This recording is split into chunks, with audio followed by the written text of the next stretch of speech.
अब face authentication introduce किया गया। फेस ऑथेंटिकेशन एक non intrusive easy to use method है। आजकल मोबाइल फोन सबके पास है, डिजिटल इंडिया के कारण, 4G और 5G के कारण। তো আধার কার্ড নিয়ে ইতিমধ্যে ইউআইডিএআই কর্তৃপক্ষ 3 রকমের আপডেট দিয়ে দিয়েছে। বড়সড় পরিবর্তন হতে চলেছে আধার কার্ডে। একেবারে গুরুত্বপূর্ণ এই মুহূর্তে তাৎপর্যপূর্ণ আলোচনা রয়েছে এই ভিডিওতে। অবশ্যই এ টু জেড কোন কোন আপডেট হতে চলেছে আধার কার্ডে আগামীতে 2-1 সপ্তাহের মধ্যে বিরাট বড় পরিবর্তন হতে চলেছে আধার কার্ড নিয়ে ইউআইডিএআই কর্তৃপক্ষের সিদ্ধান্তে।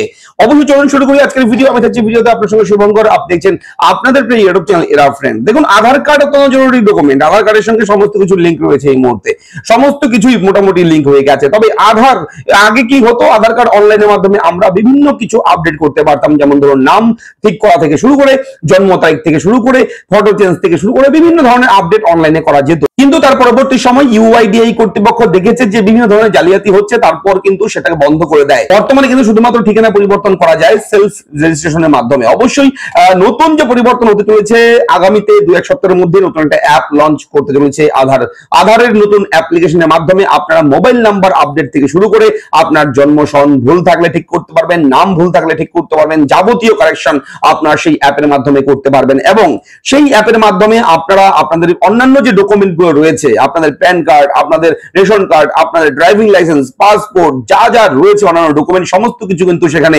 অ্যাটাচ করতে পারবেন সেই অ্যাপ্লিকেশনের মাধ্যমে। সেই অ্যাক্সেস কিন্তু সেই অ্যাপ দেবে। অর্থাৎ এক কথায় আপনি সহজভাবে যদি বুঝতে চান তাহলে বলবো আপনাকে, ডিজি লকার যে রয়েছে, ডিজি লকারে আমরা কিন্তু বিভিন্ন ডকুমেন্ট রাখি।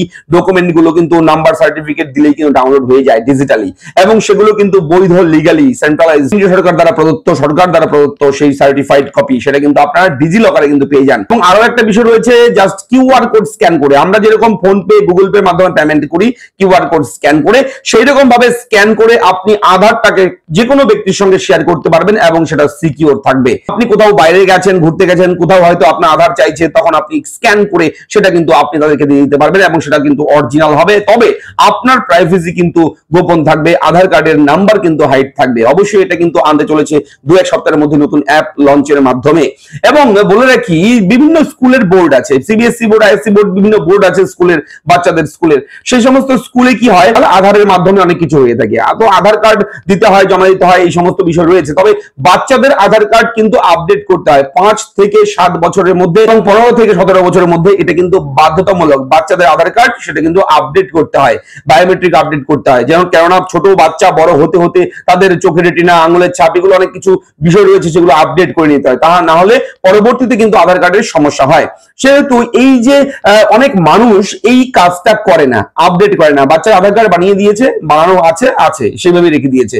তো সেটা কিন্তু এখন স্কুল থেকেও কিন্তু তারা এই পরিষেবাটা দিতে পারবে ছাত্রছাত্রীদের। তারাও কিন্তু আধার ইউআইডিএআই কর্তৃপক্ষ স্কুলের বিভিন্ন বোর্ডের সঙ্গে একটা বৈঠক করে তারা কিন্তু মূল স্বাক্ষর করেছে এবং চুক্তি স্বাক্ষর করেছে। সেই চুক্তির মাধ্যমে কিন্তু বড় বড় যে বোর্ডগুলো রয়েছে, স্কুল বোর্ডগুলো, সেই বোর্ডের দায়িত্বে থাকবে এই আপডেট করার প্রক্রিয়া। অর্থাৎ বাচ্চাদের আধার কার্ডটাকে বয়স অনুযায়ী যখন নির্দিষ্ট সময় হবে তখন কিন্তু সেটাও কিন্তু আপডেট করে দেওয়া হবে স্কুলের পক্ষ থেকে। সেই আধার কার্ডটাও কিন্তু এবার থেকে প্রপার্টি রেজিস্ট্রেশনের সঙ্গে যুক্ত হতে চলেছে এবং প্রপার্টি রেজিস্ট্রেশন অর্থাৎ সাব রেজিস্ট্রার যে অফিস রয়েছে তাদের কাছে কিন্তু আধারের তথ্য আপনাদের দিতে হবে এবং সেটা কিন্তু সেই অ্যাপ চালু হওয়ার পরেই কিন্তু এই সমস্ত প্রক্রিয়াটা শুরু হয়ে যাবে। এই নতুন অ্যাপ্লিকেশনটা আমরা এখন কিন্তু ডাউনলোড করতে পারবো না, এটা বলে রাখি। আপনারা হয়তো খোঁজাখুঁজি করবেন, সার্চ করবেন ডাউনলোড করার জন্য, তো বলে রাখি এখন ডাউনলোড করতে পারবেন না, যেহেতু এখনো লঞ্চ হয়নি। তবে বিভিন্ন সংবাদ মাধ্যমে কিন্তু এটা ঘোষণা হয়েছে, এই খবরটা প্রকাশিত হয়েছে যে নতুন অ্যাপ্লিকেশন কিন্তু আনতে চলেছে আধার এবং সেই অ্যাপের মাধ্যমে যুগান্তকারী পরিবর্তন আনতে চলেছে আধার। সেই অ্যাপে আমরা কিন্তু আমাদের আধারের যাবতীয় কাজ করতে পারবো। তাছাড়া আমাদের বিভিন্ন ডিপার্টমেন্টাল, অন্যান্য দপ্তরের ডিপার্টমেন্টের যে ডকুমেন্ট গুলো হয় আমাদের, সেই ডকুমেন্ট গুলো কিন্তু আমরা ফ্যাচ করাতে পারবো, সেখানে রাখতে পারবো, সেই ডকুমেন্ট সেখান থেকে ডাউনলোডও করতে পারবো। একদম সেম টু সেম বলে রাখি, এই সিস্টেমটা ডিজি লকার যেরকম সেরকম। তো কেমন লাগলো আপডেট, লিংক জানাবেন, চ্যানেলটাকে সাবস্ক্রাইব করবেন, কোথাও কোনো রকম ডাউট থাকলে কমেন্ট করবেন। দেখা হচ্ছে নেক্সট ভিডিওতে, ভালো থাকুন, ধন্যবাদ।